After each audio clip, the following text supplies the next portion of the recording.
Uma boa tarde a todos e a todas. Estamos aqui nessa tarde de hoje, fazendo mais uma filmagem aqui de um novo trabalho aqui no torno de madeira. Torno aqui para tornear madeira. Estamos aqui torneando um cabo de formão, né? E vocês vão poder ver aqui como corta isso aqui, como funciona bem, viu? Vamos lá?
Olha como é que fica.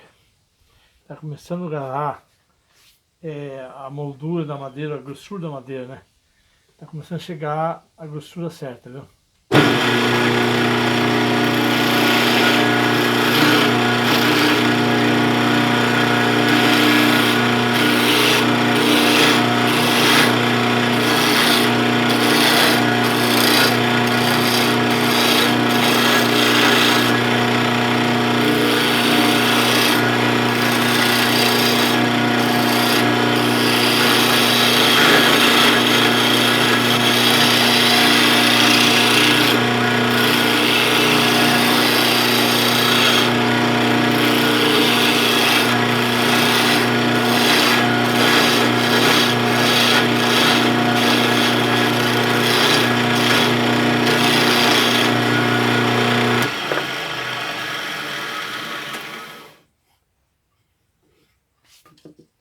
Aí vai ficar esse molde aqui, ó. Esse aqui tá feito já pronto, só falta furar. É colocado um anel aqui de ferro, de ferro galvanizado, tubo 3/4 de polegada, aliás, polegada, né? Tubo de polegada galvanizado. Então tá bom, deixa o like, se inscreva no canal, deixa o teu joinha, ativa o sininho aí. Que Deus abençoe você, até mais. Fui!